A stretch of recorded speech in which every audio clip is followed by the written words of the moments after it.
আসসালামু আলাইকুম। Always education ভিডিওতে তোমাকে স্বাগতম। এসএসসি 2026 এই ভিডিওটি তোমাদের জন্য খুবই গুরুত্বপূর্ণ হতে যাচ্ছে।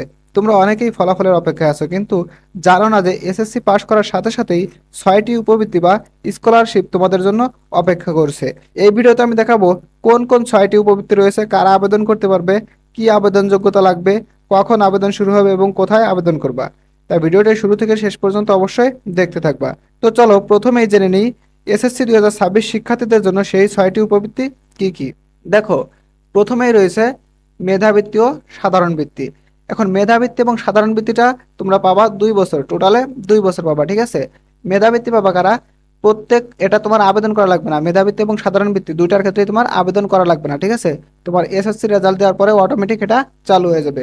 প্রত্যেক উপজেলা পর্যায়ে তুমি ভালো রেজাল্ট করলে তোমাকে 2টা ক্যাটাগরিতে ভাগ করা হবে, ঠিক আছে। তোমরা ধরো প্রাথমিক বৃত্তি দেখছো না, প্রাথমিক বৃত্তিতে পরীক্ষা দেওয়া লাগে, কিন্তু সেম ক্যাটাগরি এখানে, কিন্তু তোমাকে এখানে পরীক্ষা দেওয়া লাগবে না। একটা সাধারণ বৃত্তি এবং একটা মেধাবৃত্তি প্রাথমিক বৃত্তির মতো এখানে তোমাকে দেওয়া হবে। এটা তোমার এসএসসি পরীক্ষার উপর নির্ভর করবে। যাদের রেজাল্ট অনেক ভালো হবে, প্লাস পাবে, তাদের থেকে দেওয়া হয় মেধাবৃত্তি, ঠিক আছে। মেধাবৃত্তির ক্ষেত্রে তোমাকে দেওয়া হবে 16,000 টাকা, ঠিক আছে। মেধাবৃত্তির ক্ষেত্রে দেওয়া হবে 16,000 টাকা। আর তোমাকে যারা সাধারণ বৃত্তি পাবা তাদের মধ্যে দেওয়া হবে 8,400 টাকা, 8,400 টাকা। এখন যারা সাধারণ বৃত্তি পাবে তাদের দেওয়া হবে 6 মাস পর পর 2,000 টাকা, ঠিক আছে। 6 মাস পর পর 2,000 টাকা, 2,100 টাকা দেওয়া হবে। এবং যারা মেধাবৃত্তি পাবা তাদের 6 মাস পর পর 4,000 টাকা দেওয়া হবে। আশা করি বুঝাইতে পারছি। তোমাকে 6 মাস পর পর মোট 2 বছর দেওয়া হবে। 6 মাস পর পর যারা মেধাবৃত্তি তাদের 4,000 টাকা করে, আর যারা সাধারণ বৃত্তি তাদের 2,000 টাকা করে, ঠিক আছে। এখন আসো, এটা কোনো আবেদন করা লাগবে না, অটোমেটিক তোমার রেজাল্টের পরে তোমাকে জানিয়ে দেবে। যে যে উপবৃত্তিটা পাবা তোমার উপজেলা পর্যায়ে, তোমাকে এসএমএস এর মাধ্যমে বা উপজেলা পর্যায়ের একটা নোটিশ দিয়ে তোমাকে জানিয়ে দেবে। এরপর আসো ভর্তি সহায়তা। ভর্তি সহায়তার ক্ষেত্রে তোমাকে অবশ্যই আবেদন করা লাগবে এককালীন, ঠিক আছে। তোমাকে এককালীন দেওয়া হবে 10,000 টাকা, ঠিক আছে। এককালীন 10,000 টাকা দেওয়া হয়, 10,000 টাকা বা 8,000 টাকা এরকম দেওয়া হয়, ঠিক আছে। 10,000 টাকা। এখানে তোমার আবেদন করা লাগবে যখন তুমি ভর্তি কমপ্লিট হয়ে যাবা। ভর্তি হওয়ার পরে তোমাকে আবেদন করতে হবে। যখন তুমি ভর্তি হবা তার 10 দিন পরে বা 15 দিন পরে এই সার্কুলারটা ছাড়ে যে ভর্তি সহায়তা ট্রাস্টে আবেদন করার জন্য, ঠিক আছে। তখন তোমরা আবেদন করবা। কিভাবে আবেদন করবা তখন আমি তোমাকে সম্পূর্ণ গাইডলাইন দেখিয়ে দেবো, এবং সম্পূর্ণ একটা ভিডিও দিয়ে দেখিয়ে দেবো কিভাবে তোমরা নিজেই তোমার হাতে থাকা স্মার্টফোন দিয়ে আবেদন করতে পারবা। এরপরে আসো ডিবিবিএল, অর্থাৎ ডাচ বাংলা ব্যাংক, ঠিক আছে। ডাচ বাংলা ব্যাংক শুনছো না তোমার নাম? ডাচ বাংলা মোবাইল ব্যাংকিং, হ্যাঁ, সেটাই থেকে তোমাকে 2 বছর সহায়তা দেওয়া হবে, ঠিক আছে। এখানে সম্পূর্ণ তোমাদের মেধাবী শিক্ষার্থী হওয়া লাগবে। এখানে তাদের ধনী গরিব দেখার টাইম নাই, ঠিক আছে। এখানে তারা সম্পূর্ণ তোমার মেধার ভিত্তিতে তোমাকে মূল্যায়ন করবে। এখানে সম্পূর্ণ তোমার মেধাবী হওয়া লাগবে। তোমার সর্বনিম্ন 4.80 থাকা লাগবে, ঠিক আছে। সর্বমোট 4.80 তোমার থাকা লাগবেই এসএসসিতে। এর নিচে থাকলে তুমি আবেদন করতে পারবা না, ঠিক আছে। তোমরা আবেদন করবা 4.80। এর মধ্য থেকে তোমাদের বেছে বেছে উপবৃত্তি দেওয়া হয়। এখানে তোমার মোট দেওয়া হয় বছরে 33,500, ঠিক আছে। 33,500। মোট 2 বছর তোমাকে উপবৃত্তি দেওয়া হবে। 2 বছরে তুমি পাবা 67,000। তাহলে বুঝতে পারছো এটা একটা হিউজ পরিমাণ অ্যামাউন্ট। ডিবিবিএল এ তুমি 2 বছরে তুমি 67,000 টাকা পাবা, ঠিক আছে। এটা তোমার আবেদন করা লাগবে। তুমি যখন রেজাল্ট দিবে তোমার রেজাল্টের 10 থেকে 15 দিনের মধ্যেই আবেদন শুরু হয়ে যাবে। 10 থেকে 15 দিন, রেজাল্ট প্রকাশের 10 থেকে 15 দিনের মধ্যে আবেদন শুরু হয়ে যাবে।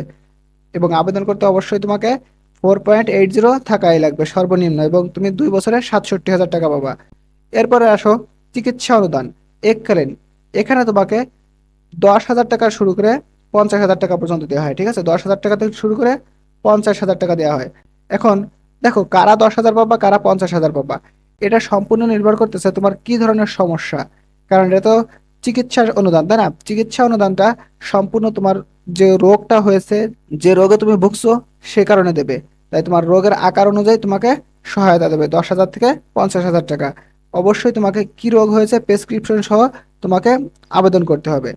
দেখো, সমন্বিত উপবৃত্তি, এটা 2 বছর। এটা হচ্ছে সাধারণ বৃত্তি এইচএসসি লেভেলের, ঠিক আছে। তোমার কলেজে ভর্তি হওয়ার পরে তোমার আবেদন নেবে, তুমি আবেদন করবা। তোমার এখানে সর্বমোট 12,800 টাকা দেবে 2 বছরে, ঠিক আছে। 12,800। এখানে তোমার 100 জন শিক্ষার্থীর মধ্যে 100 জন শিক্ষার্থীর মধ্যে তোমাকে সর্বনিম্ন 90 জন শিক্ষার্থী উপবৃত্তি পায়। আশা করি বুঝাইতে পারছি। তোমরা কলেজে ভর্তি হওয়ার পরে 100 জনের মতো 90 জনই এই সমন্বিত উপবৃত্তিটা পাবা। আশা করি বুঝাইতে পারছি। আবারও বলছি, তোমরা 100 জনের মধ্যে সর্বনিম্ন 90 জন এই উপবৃত্তিটা পাবা, যা এইচএসসি লেভেলের সাধারণ উপবৃত্তি সকলেই পায়। ঠিক আছে, 10 জন পায় না শতকরা, এরা বড় লোক দেখে তারা বাদ দেয়, যে বাবা মার ইনকাম কেমন সেই অনুযায়ী। এরপরে আছে সংখ্যালঘু উপবৃত্তি।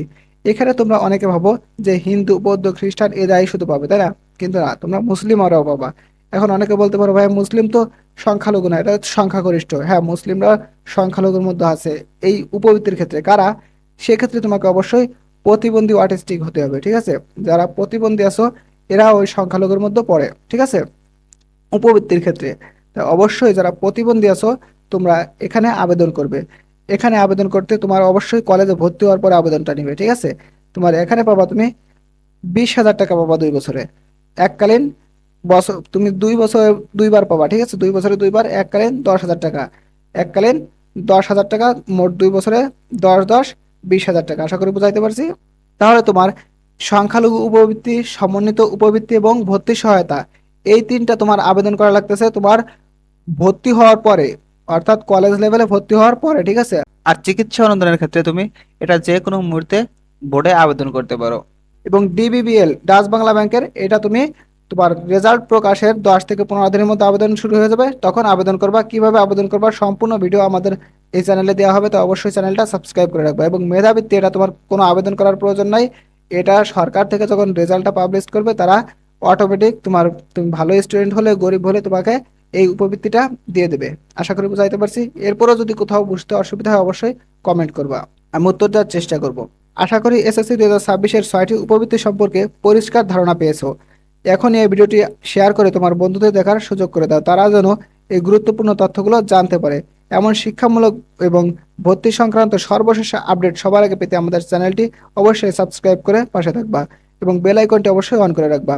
আজকের মতো এখানেই বিদায় নিচ্ছি। ভালো থেকো তোমরা সবাই। আল্লাহ হাফেজ।